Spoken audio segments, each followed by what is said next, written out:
ആലപ്പുഴ ആറാട്ടുവഴിയിൽ മതിലിടിഞ്ഞു വീണ് 14 വയസ്സുകാരൻ മരിച്ചു. 9ാം ക്ലാസ് വിദ്യാർത്ഥി അൽ ഫയാസ് അലിയാണ് മരിച്ചത്.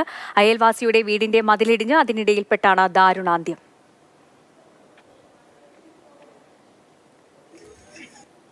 ഞങ്ങളൊരു കുറേ നാളുകൊണ്ട് ഇതിന് പരാതി കൊടുത്തതായി. ഇതിന് മുനിസിപ്പാലിറ്റി കൊണ്ട് പരാതി കൊടുത്തായിരുന്നു. അപ്പോൾ അവർക്ക് മതിൽ കെട്ടാൻ നിവൃത്തിയില്ലെന്ന് പറഞ്ഞു. അപ്പോൾ ഞങ്ങളുടെ ഇത് പൊളിച്ചിട്ട് വേലിയെങ്കിലും കെട്ടാൻ പറഞ്ഞതാണ്. കുറച്ച് നാളുകൊണ്ട് ഇതിങ്ങനെ കിടക്കുകയാണ്. പക്ഷേ ഇന്ന് ഞങ്ങൾ ഈ ഒച്ച കെട്ടേണ്ടി വന്നപ്പോൾ ഈ കുഞ്ഞിൻ്റെ കുടം മാത്രമുണ്ട്, ആളില്ല. നോക്കിയപ്പോൾ കല്ലിൻ്റെ അടി കുഞ്ഞുണ്ട്. ഞങ്ങൾ ഇതെല്ലാം കൂടെ വകന്ന് നോക്കിയപ്പോൾ മൂക്കിൽ നിന്നും വായുന്നും എല്ലാം ബ്ലഡ്. അവൻ അനക്കമില്ല, അവൻ്റെ തലയിൽ ഇങ്ങനെ ചെരിഞ്ഞു കിടക്കും. രഘുനാഥ് നാരായണനുണ്ട് വിവരങ്ങളുമായി. രഘു, ഈ മതിൽ അപകടാവസ്ഥയിലാണെന്ന പരാതി നിലനിൽക്കെയാണ് ഇങ്ങനൊരു ദാരുണ സംഭവം ഉണ്ടായത്. എപ്പോഴായിരുന്നു ഈ അപകടം? എങ്ങനെയായിരുന്നു? ട്യൂഷൻ കഴിഞ്ഞ് സൈക്കിളിൽ വീട്ടിലേക്ക് മടങ്ങുകയായിരുന്നു അൽ ഫയാസ് അലി.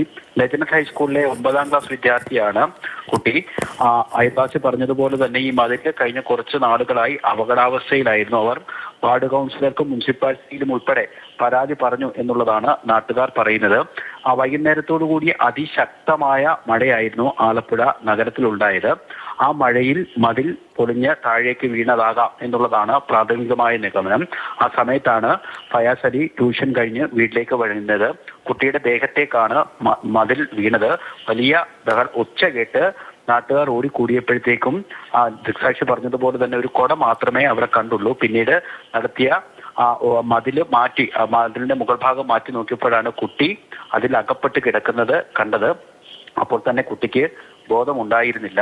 വായിൽ നിന്നൊക്കെ വലിയ രീതിയിൽ ചോര വരുന്നുണ്ടായിരുന്നു എന്നുള്ളതാണ് ദൃക്സാക്ഷികൾ പറയുന്നത്. വേഗം തന്നെ ആശുപത്രിയിൽ എത്തിച്ചെങ്കിലും ജീവൻ രക്ഷിക്കാനായില്ല.